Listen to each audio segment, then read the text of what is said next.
Hello, welcome to the latest Be Digital webinar. So if you can hear us, please just type your name in the window or just say that you can hear me, and I will crack on. First of all, we're trialing a new software, which you might have noticed. So it's still run through Microsoft, but it's the webinar software. So it means that it's not as interactive as the usual webinars. So please, when we put a feedback form at the end, let us know how you get on with it, any comments on it, if you want any changes, and we'll move on from there. So as I say, that's the first part that we're talking about. So this introduction is what we're going to be talking about today, which is about forms. We're going to discuss the current setup and how we're going to move forward. Also some basic housekeeping. This probably a webinar will go for about 30 minutes.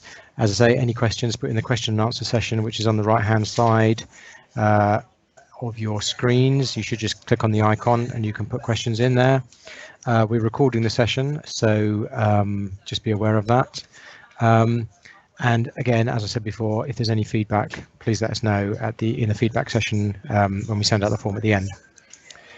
So, yep, that's all covered there. And so let's crack on with forms. So currently, the way that your forms work on the CMS, you'll recognize this view. You set up your form on a certain page. You kind of create your form elements, which are here. And then on the front end of the website, you get this little form action here. And then when you get an email, you get it sent through in this way. So I will just show you that within the CMS using my test version site. So if you were going to use a contact us form, currently you would see this view.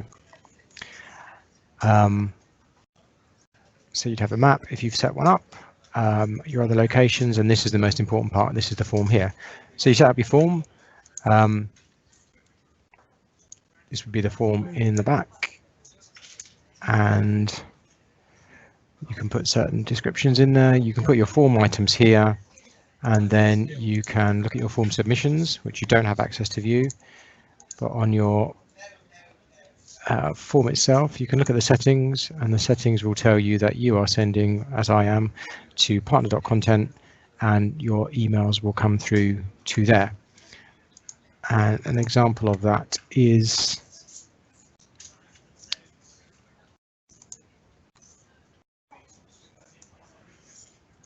as I say, I've sent through forms here, so I've sent a selection of data through. So Bugs Bunny, Donald Duck. So this is what you currently would get through.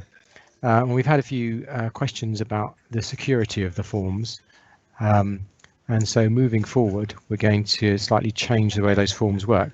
So currently now, any information that goes into the CMS at level of the form submission is secure within our system.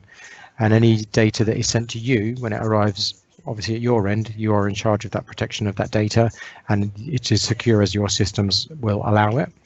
It's merely a question of between us and going to you that the form data is put into an email and then sent.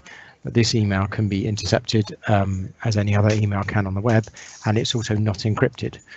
So in order to kind of bypass this and to make the session more secure for everybody, we've decided to change the way that the forms work. So currently on the CMS, you don't have access to view the form submissions, as it says here.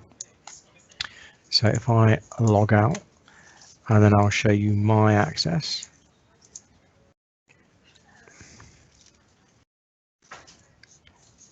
And if I go into,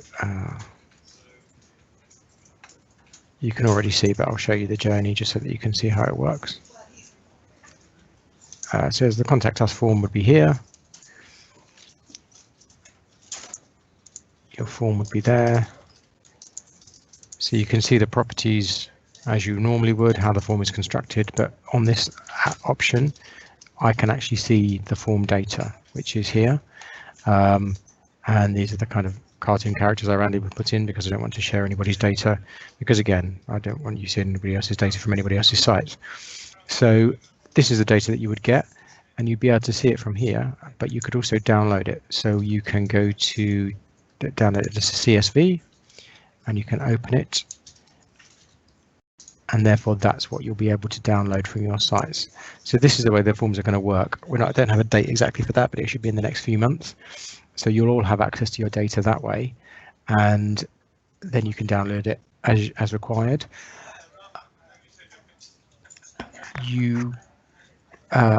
The way it's going to work, or we're looking at it at the moment, is there's going to be a 1 month grace. So we'll give you access to it, and then you can download all the data that you have from all of your inquiries that's come through.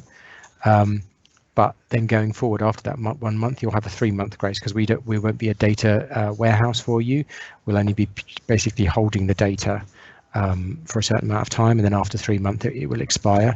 So you'll have like the last 3 months, and then at the end of the following month, when we reach the end of that month, the first month in those 3 will drop off, if you see what I mean. So if you've got January, February, March, at the end of April, then January will disappear, and you'll only have the remaining 3 months of access to your last 3 months of data. But as I say, for the first month, you'll have access to absolutely everything, so that you can download all of your previous data for your records.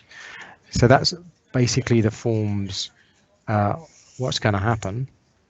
So if you've got any questions about that, please do drop them in the chat window, and let me know what they are. I know we've only got a few on the call, so that's fine.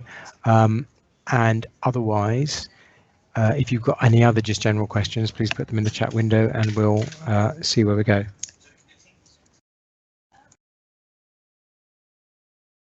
So Jess, can we still get it via email, or do we have to download it? So you'll have to download it, but you will still get an email, or as far as we know at the moment, you'll get an email to tell you that you've had an inquiry. So it's not like you won't know they're occurring, but we just won't be sending you the data, because we want to make sure that data on transit to you is secure, and the system doesn't encrypt it.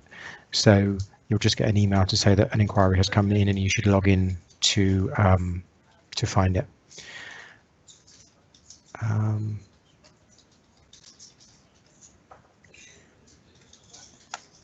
So that's just, as I say, that's just a form question. But if you've got any other questions about the CMS, please let me know. So Jess, as an organisation, each team has a form that directs just to them. Are we allowed multiple logins to the CMS? Yes, you should. You should have multiple logins to the CMS. So unless I'm misunderstanding the question, we should. Yeah, if you want an extra access to the CMS, please let me know. But don't do generic email addresses, because for your records, it was easier to know who's done what, and to log access to the system, because we don't want people using others' passwords. We don't want them shared around. So yeah, you can ask for more logins if you want them. So just email partner.content, and I can set those up for you. Okay, so Beth, I have a question about friendly URLs. Is there a way of creating a friendly URL without needing the section heading, e.g.? So there is a way of creating friendly URLs, which I will show you. So what you would do is, under your CMS, you want to create a new page. Now, generally, you can't create pages at the top level. So, but with this one example, you can. So you just create a new page, and then what you want to do is to create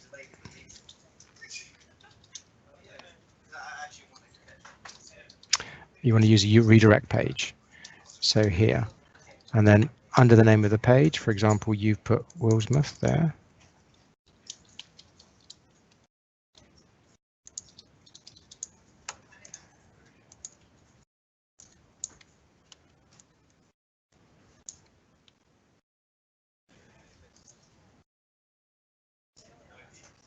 So there would be a Willsmouth page, and what you would then do is under settings, you go to shortcuts and manage, and you would then link it to the specific piece of content that you wanted to go to. So shortcut to another content item, then you would find that content item.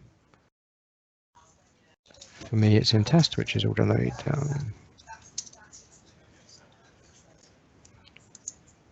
And then you click, for example, about us. Save, and it will tell you here that how you set it up, and then you can just publish it. So then what that would mean is that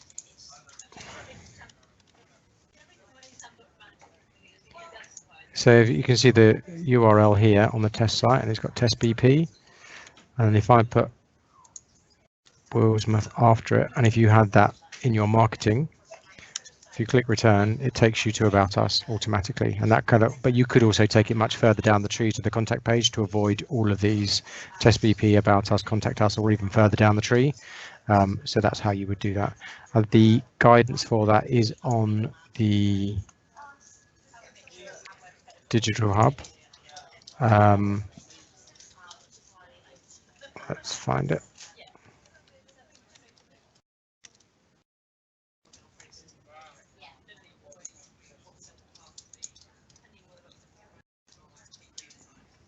How to create a short link or redirect. And there you go. It will tell you what short link is or a simple address and how to set it all up. So I hope that answers that question, Beth. So is there any timeline? Sorry, another question from Jess, HK Nuts, and she said, is there any update on the timeline for some of the other features that have been talked about, either directory or payments? Are they still being worked on? So directory is still being worked on. It's one of the major things that we're working on at the moment. We've looked at the user requirements and how we're looking at the data, and then we are going to go to pilot with it, and you'll have some communications about that pilot. You will also get you'll get communications about the forms changes as well. You'll also get communications about the pilot for the directory, about how you can get involved with that if you want to. Payments as well is a much larger. The directory is about information that you have, but it's open information, whereas payments is a much more complex issue because we would have to set up multiple payment systems that don't share your data, don't share beneficiaries' payment details, even though we're using a centralized system. So that's why that's quite an in-depth piece of work. And that won't probably happen till, I would say, the early next year, but I'm hoping the directory will have something to kind of show you possibly around by the time of the AEA conference.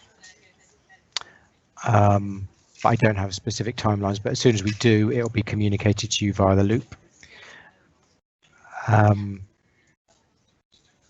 So some other questions. We've got one from Anonymous, which is resizing photos, e.g. 4 featured boxes. If I resize to 467 times 222, there are still different sizes.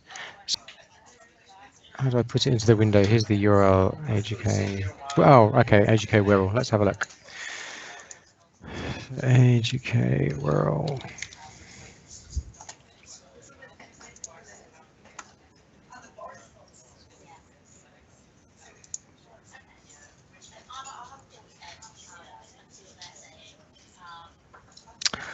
So with the news, how do I put it into the window? Here's the URL. So with the news, these are not featured post boxes. They're part of the news functionality. So if you look at, so you'd have to make sure that all these images were the same. So if you look at this image, this is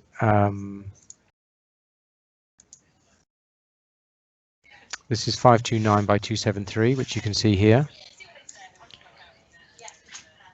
Then if we go to look at this image, it's a smaller image, so that's why it won't balance out.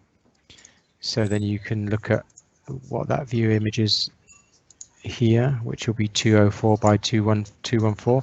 So ideally, even if you didn't use 467 by 222, as long as you use the same image for all of those images in your news, then they would look exactly the same. But it might be that you've resized an image, but you've still kept the format the same. And I'll explain if I can see. I'm not going to publish anything on Wirral, but I'm just going to have a look to see how you've done it.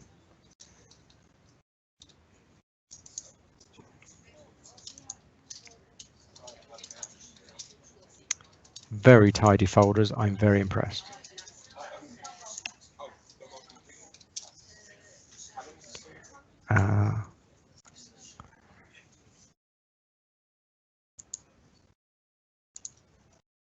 So latest news from health.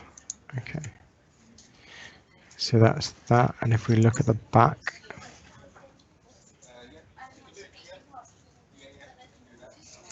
so you don't seem to have an hero image being pulled through. So I don't quite know how you've managed. Oh, here we go. Listing image here. Yes. So this is where this image here needs to be the proper size. So if we look at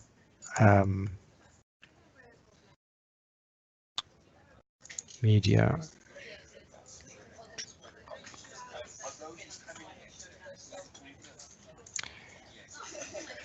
let's see where that's stored.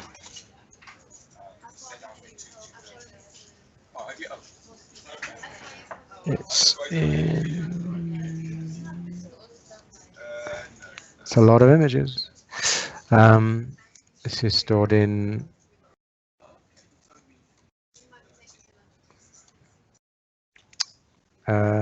images.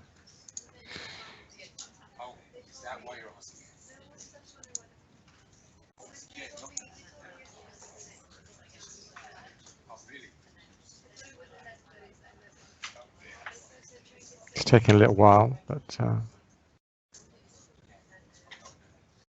probably because you've got a lot of images in there, so that's why we're.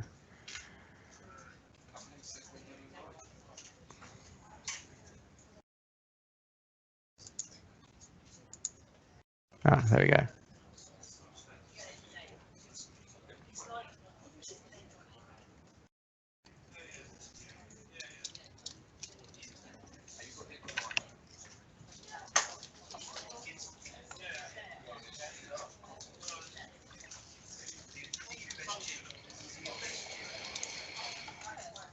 So yoga snip.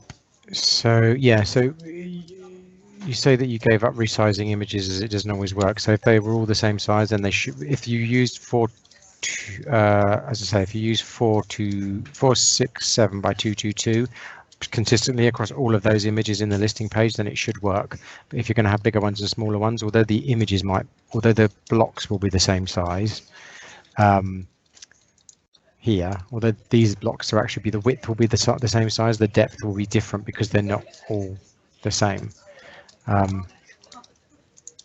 So if you looked at yoga snip, we can edit it and see what the size is there. But if what I would say is go for a quite high resolution image when you drag it into the system and then edit it to the size that you want it to be. But obviously, don't drag in something that's like 2,000 pixels wide. But kind of go for a fairly large image and maybe 800 pixels, and then you can play around with it using the editing image tool. But all the instructions for that and to how to do that are here. And I'm happy to run a session with you individually so that you can, it would just give you an idea about how to resize your images. There's just a little video about how it can be done. I don't know if you can hear the voice coming through, but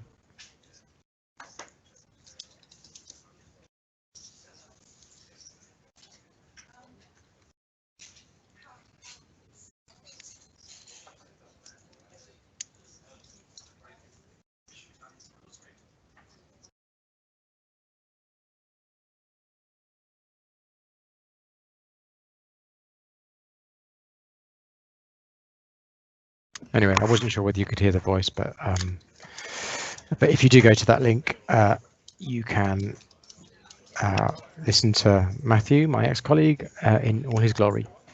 So unless there's anything else, I think we're going to end it there.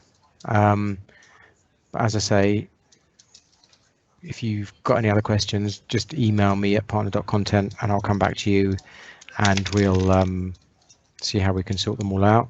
I'm happy to go through the images with you again in Wirral, so we can have a look at that. But you've got quite a lot of, I think, quite a lot of news stories, so you might have to just go through the most recent ones and update the images so that they will look consistent. Otherwise, yeah, drop me a message. Check on, have a look through the hub and see if there's anything that's missing or in terms of instructions, and we can kind of top that up. And look out also for the news about the forms when we've actually got a date for that. But otherwise, thank you very much.